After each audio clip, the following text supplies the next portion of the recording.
De volta com o programa Alma do Negócio, meu convidado Fagner Gouveia falou no primeiro bloco um pouco sobre motivação e qualidade de vida. Agora nós vamos conversar sobre relacionamento e comunicação. Então, para começar, Fagner, queria que você me explicasse a importância da comunicação para o sucesso das empresas. Bom, a comunicação ela se faz indispensável em todas as esferas de qualquer empresa, de qualquer tipo de negócio. Por exemplo, se você é um pequeno administrador, qual a importância da comunicação para ouvir o seu cliente? Qual a importância da comunicação para ouvir o seu colaborador, para ouvir o seu fornecedor? A comunicação ela permite você navegar em todas as esferas de relacionamento que você tenha no seu negócio. Então a comunicação ela é por si só papel-chave e fundamental do sucesso das empresas de um modo geral. A grande questão é como fazermos a comunicação de uma forma assertiva. Primeiro de tudo, primeiro passo, não menos importante, tendo objetividade. A objetividade ela se faz indispensável. Outra dica, usar o diálogo. A comunicação não é o que eu digo, é o que você entende.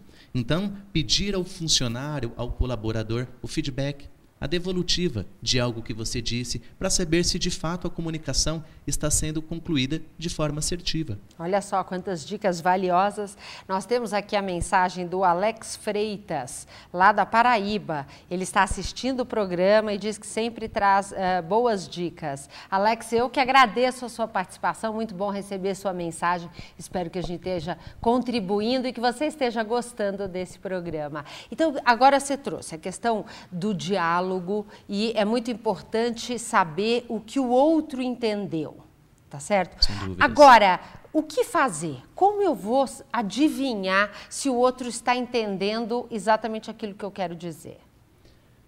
Boa pergunta. Um abraço ao Alex, que nos enviou a pergunta. Um abraço ao povo nordestino que nos assiste e nos presenteia com a boa audiência. Bom, primeiro passo de todos, Paola. Para que você saiba se o outro entende, se o receptor entende a mensagem ou não, deve-se se fazer uma simples pergunta da filosofia. Você entendeu de fato mesmo o que eu disse?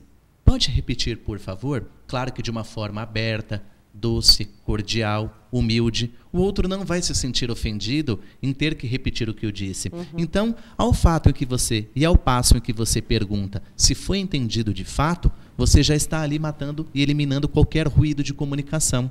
Uma outra dica, preste muito atenção nas mensagens corporais. Se a pessoa presta atenção, se ela olha nos olhos, se ela emite cacuetes, trejeitos sobre a sua fala e elimine ali naquele momento qualquer ruído de comunicação que tenha. Também é uma outra dica importante. Eu acho que é importante essa coisa. Muitas vezes a gente deixa de prestar atenção no outro. E você está falando e a pessoa está com aquela cara de que o pensamento está longe, está na cara dela. Esse é o momento de você refletir. Peraí, será que é o tema, o assunto que eu estou falando que está chato, o jeito que eu estou falando? E aí refletir se você realmente quer um resultado, você pode mudar alguma coisa na sua comunicação para despertar o interesse no outro. E ouvir. Eu vejo que hoje as pessoas têm muita dificuldade, não é só hoje. Na verdade, ouvir não é uma coisa fácil. Qual é o papel de ouvir dentro da comunicação? O papel do ouvir, sem dúvidas, é o mais importante da comunicação. Até porque curso de oratória a gente tem de monte aqui pelo Brasil afora. Agora, curso de escutatória, que é ensinar a arte de ouvir, a gente não tem tantos assim. Então, o ouvir... Você conhece algum? Eu não conheço nenhum. Já fiz até curso de conversa, que é diferente de oratória. Mas de ouvir eu ainda não conheço nenhum curso. Olha só, já nasceu uma oportunidade de mercado aqui, montar um curso de escutatória. É verdade. E a arte de ouvir, ela é importante para quê? Para processar. As pessoas que têm o perfil analítico, independente do formato de empreendedor, seja você um pequeno comerciante, um grande executivo, o grande problema da comunicação está no ouvir. E aí eu vou dar uma dica importantíssima para você ouvir. Concentre-se no que está sendo dito, independente do teor e do tipo do tema. Se não for um tema muito agradável, que pode haver ali ruídos de comunicação, mas ele é importante para a sua história, para a sua vida, procure ouvir esse tema com bastante atenção. Então a concentração, ela é importantíssima para a arte de ouvir. Outra dica indispensável para que a gente possa ouvir mais e melhor. Praticar a leitura faz com que a gente desenvolva a fala. Agora, praticar a conversa faz com que a gente discuta e entenda a nossa audição. E eu brinco que o nosso ouvido é muito seletivo. Ele escuta aquilo que a gente quer. Então, procure ouvir coisas que sejam úteis, importantes para o seu desenvolvimento. E você sabe uma outra dica que eu aprendi também? Eu sou uma fã do Stephen Covey, pena que ele nos deixou, mas o livro e todas as obras dele, Os 7 Hábitos, e lá ele fala, toda vez que você for se comunicar com uma pessoa, procure primeiro ouvir. Faça uma pergunta e escute atentamente o que o outro está falando. Isso abre corações e cria uma conexão, porque a gente acaba ficando muito preocupado no que eu estou interessado em falar e perde a oportunidade de ouvir, que abre um canal de comunicação tão valioso. Agora, eu queria que você me contasse um pouco na sua experiência de relacionamento, porque, claro, comunicação, você está falando de relacionamento entre duas pessoas. Qual é o impacto nas empresas em relação aos relacionamentos das pessoas que trabalham ali? Bacana. Comunicação e relacionamento são sinônimos. Sinônimos indispensáveis para o sucesso de qualquer projeto, de qualquer empreendimento. A comunicação, ela é o elo para o relacionamento. O que é o relacionamento? Relacionamento é você se identificar com algo ou alguém e engajar-se naquele propósito. Então, diante disso, eu tenho um exemplo prático, corporativo e um exemplo acadêmico em sala de aula. Lecionando para os meus alunos, usava uma linguagem de comunicação de difícil assimilação, de difícil conhecimento. As pessoas não entendiam. As pessoas não entendiam. No final da aula, eu passei uma avaliação, os alunos tiraram uma nota baixa e, claro, eu tentei culpar os alunos. Vocês não estudaram, mas não. O problema estava em mim, em quem vos fala, na oratória, na forma de me comunicar e, o melhor, na forma de me relacionar. Por quê? Cada ser humano tem uma percepção cultural, tem um nível socioeducativo, e isso faz uma diferença muito grande na hora de você escolher a linguagem. Por quê? A linguagem, ela é o elo entre a comunicação, o perfil e o relacionamento. Então, para que você se relacione bem com as pessoas, primeiro, use uma linguagem específica para cada público. Para o seu cliente, tem uma linguagem. Para o seu fornecedor, tem uma linguagem específica. Não menos importante, indispensável, para que o relacionamento seja assertivo, procure estabelecer contratos. Quando eu digo contratos, vou direto ao assunto. O que são contratos? É saber o que o outro precisa, ver se você pode atender e como fazer para atender. O grande princípio da relação é o que é, para que serve e onde se aplica. Então, pensem nisso neste momento, pessoal. Agora, é interessante isso, E até pegando aqui a pergunta que a Ana mandou, ela pergunta, ok, se relacionar com alguém que eu gosto e me dou bem é fácil, mas no ambiente de trabalho tenho que me relacionar também com pessoas que eu não gosto. O que fazer? Boa pergunta, um abraço, Ana. Bom, primeiro de tudo, quando você vai se relacionar com alguém que não gosta, pode ser trabalho, qualquer variável da vida, o primeiro passo é você eliminar qualquer tipo de pré-conceito estabelecido. Por exemplo, Ana, eu não gosto da fulana, da minha amiga, porque ela tem um cabelo, porque ela tem uma roupa, porque ela tem isso ou aquilo. Ou porque ela tem um cargo. Ou por causa do jeito dela. Ou por causa do jeito, independente da variável. Primeiro passo de tudo, tentar limpar os paradigmas, os conceitos pré-estabelecidos. Agora, como é que eu faço essa limpeza? Primeiro de tudo, quando eu confio em mim. Então, eu preciso ter aquela expectativa de que o meu potencial é grande, de que eu consigo me superar, e você tem que se apegar em você, nas suas variáveis de sucesso e de progresso, para que você não preste atenção no outro, para que você não leve o que eu não gosto do outro para você. Existe uma dica importante para que você extraia o melhor dos outros. Eu até brinco que nas empresas, hoje em dia, eu vejo muito isso, Paula, o perfil BBB. Aquele que gosta de fofoca, leva intriga, aquele que trabalha em equipe, que na hora de vender o projeto só ele se promove. Quando você se encontrar, se defrontar com esse tipo de perfil, procure cada vez mais valorizar o seu perfil. Quando você sabe do seu potencial e quando você investe nele na prática, deixe isso de lado, deixe esse tipo de ruído de lado e procure avaliar o seu perfil. E eu daria mais uma dica, Fagner.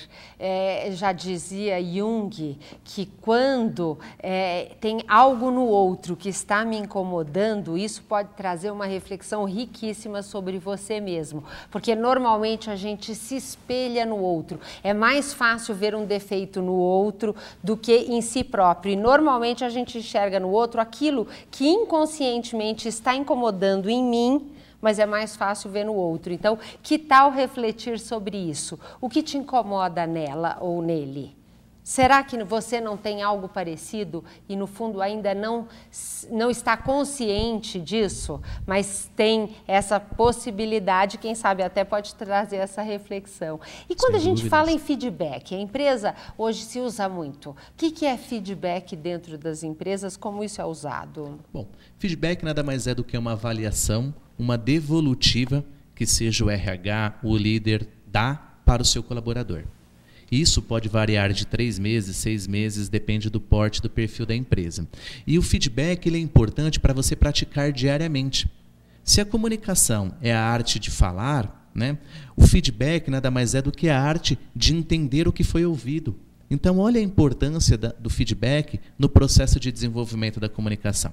Por exemplo, você tem uma dúvida e essa dúvida vai gerar uma pergunta. Para você entender na prática se essa pergunta foi respondida, você precisa do feedback, para saber se quem recebeu a resposta entendeu de fato.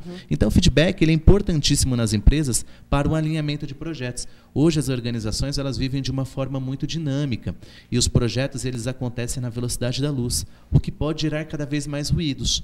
Qual a técnica? Qual a dica? Praticar a arte do feedback. Agora, a gente usa muito comunicação e relacionamento com os clientes. Queria que você falasse um pouquinho da comunicação nas negociações. Bacana. Comunicação, relacionamento, gestão de negócios. Independente do momento de um projeto que você participa, por exemplo, quando eu vou a uma mesa de negociações, seja para apresentar um projeto ou para fechar um contrato, qual é a minha principal preocupação com o feedback? O emprego e o uso da linguagem. Até porque você vai adquirindo características do outro ao longo de uma fala e você vai aprendendo o jeito, o nível de vocabulário, você vai aprendendo as expressões e ali você pode usar uma técnica que eu chamo de espelhamento, que é fazer da fala do outro o gancho, o link para a sua fala. E isso vai fazer com que você seja melhor entendido, melhor ouvido em uma negociação. Independente do valor, do tipo de projeto, você ouvir o outro e usar a fala dele no mesmo tom de voz, na mesma linguagem, no mesmo nível de vocabulário, faz uma diferença muito grande e ajuda na negociação para que o outro entenda o que você está dizendo. Olha só que dica valiosa que o Fagner trouxe para você. Então, Fagner, eu queria que você falasse um pouquinho do livro que você lançou, né? Os 1000 Pensamentos Inspiracionais para Viver em Equilíbrio, Espiritual, Profissional e Vida Pessoal. Qual é a proposta do livro? Bacana. Bom, o livro ele fala de uma forma resumida, ele conecta 3 dos principais sentidos de vida, que eu chamo de tripé do desenvolvimento, que é a vida pessoal, profissional e espiritual. Paula, muitas vezes nós estamos bem na vida pessoal, obrigado, e na vida profissional também. Só que na vida espiritual, independente da religião ou religiosidade, nós não estamos muito bem. Acontece, o contrário também é verdadeiro. Então, qual é a proposta do livro? É uma provocação, através de pensamentos, para que esse livro conecte os sentidos da sua vida e da sua existência. Por exemplo, tem um pensamento no livro 959 que fala assim, ó, tudo na vida tem começo, meio e legado. Para os que sonham não existe o fim. Então esse é um livro que trabalha a proposta de desenvolvimento para que você conecte os sentidos da vida. Olha que interessante. Vou ler aqui para vocês rapidamente o 423. A maioria das pessoas reclamam de estresse. É porque na segunda-feira está pensando na sexta-feira. Viver o aqui e agora pode te ajudar. E vivendo o aqui e agora, nós encerramos o nosso programa. Eu quero agradecer muito a sua participação, Fagner, e desejar sucesso no seu trabalho. Muito obrigado, Paola, muito obrigado pelo elogio, muito obrigado pelo incentivo, a recíproca é afirmativa e verdadeira e sucesso para ti também. Muito obrigada. Nosso programa fica por aqui. Eu agradeço a Lia Cabeleireiros, que está ali em Pinheiros, sempre caprichando no meu visual. E agradeço a Tatiane Lobato, que me deu de presente esse esmalte que ficou tão bonito na minha unha. Agradeço de coração. E agradeço a Kill Design, uma agência de branding. Eles desenvolveram o logotipo do programa Alma do Negócio e o nosso site, almadonegócio.tv, que logo, logo vem com muitas novidades. Não perca, nos acompanhe também no Twitter e no Facebook. Espero suas mensagens e saber como o programa Alma do Negócio pode te ajudar mais. Muito obrigada, uma boa tarde e até a semana que vem.